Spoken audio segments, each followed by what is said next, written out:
ओम नमः शिवाय। हर हर महादेव।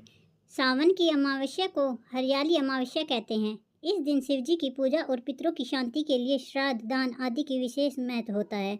इस दिन पौधारोपण भी विशेष रूप से किया जाता है। सावन के महीने में कई व्रत त्योहार मनाए जाते हैं। हरियाली अमावस्या भी इनमें से एक है। हरियाली अमावस्या पर शिव जी की पूजा का विशेष महत्व है। साथ ही इस दिन पितरों की आत्मा की शांति के लिए श्राद्ध, तर्पण और दान आदि भी किया जाता है।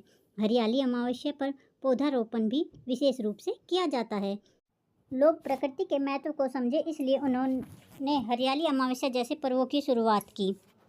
हरियाली अमावस्या 2024 में कब है? पंचांग के अनुसार इस बार सावन की अमावस्या 3 अगस्त शनिवार की दोपहर 3:50 से शुरू होगी, जो 4 अगस्त रविवार की शाम 4:42 तक रहेगी।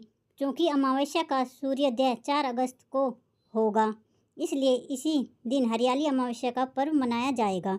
इस दिन स्वार्थ सिद्धि, रवि पुष्प और श्रीवास्तव नाम के 3 शुभ योग बनेंगे, जिनके चलते इस पर्व का महत्व और भी बढ़ जाएगा। इस विधि से करें शिव जी की पूजा। हरियाली अमावस्या पर शिव जी की पूजा का महत्व है। 4 अगस्त रविवार की सुबह जल्दी उठकर स्नान आदि करने के बाद पूजा व्रत का संकल्प लें। शिव मंदिर में या घर पर ही महादेव की पूजा करें। पहले शिवलिंग का अभिषेक करें, इसके बाद शुद्ध घी का दीपक जलाएं। हार फूल चढ़ाएं। शिव जी को सफ़ेद वस्त्र, रोली, चावल, जनेऊ, आखे के फूल, धतूरा आदि चीज़ें एक एक करके चढ़ाते रहें। पूजा के दौरान ओम नमः शिवाय मंत्र का जाप करते रहें। अंत में भोग लगाएं और आरती करें। इस पूजा से आपकी हर परेशानी दूर हो सकती है। पौराणिक कथा के अनुसार एक राजा हुआ करता था, जो बहुत ही धार्मिक था, पुण्य कर्म करने में विश्वास रखता था। राजा की एक पत्नी भी थी, जो धार्मिक कार्यों में राजा का साथ देती थी। एक दिन राजा ने महल में पूजा का आयोजन किया और कई तरह के मिष्ठान बनवाए।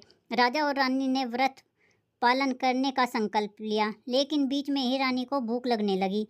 रानी ने पूजा के लिए तैयार की गई मिठाई में से थोड़ी सी मिठाई खा ली, और जब राजा ने रानी से पूछा कि मिठाई कम कैसे हो गई, तब रानी ने झूठ बोल दिया कि मिठाई चूहे ने खा ली। राजा ने गुस्से में आकर महल में मौजूद उस चूहे को पकड़कर महल से बाहर फेंकवा देने का आदेश दिया। चूहे के ऊपर आरोप लगने से वह रानी से बहुत नाराज था और एक चाल चली। चूहे ने राजा के कमरे से रानी के कपड़े ले जाकर अतिथि कक्ष में रख दिए। जब राजा ने रानी के कपड़े अतिथि के कमरे में देखे तो वह रानी पर बुरी तरह गुस्सा हो गए। राजा ने रानी को महल से बाहर निकाल दिया। रानी को समझ आया कि उसके बोले हुए झूठ का फल ही उसे इस रूप में मिला है। इसके बाद रानी ने शिव जी और माता पार्वती की पूजा की। शिव जी और माता पार्वती की कृपा हुई और चूहे ने स्वयं राजा के पास जाकर उसे सब कुछ सत्य बता दिया। इसके बाद राजा रानी को महल वापस ले आए और उनका गृहस्थ जीवन खुशियों से भर गया। बोलो जय शिव शंकर की। हर हर महादेव।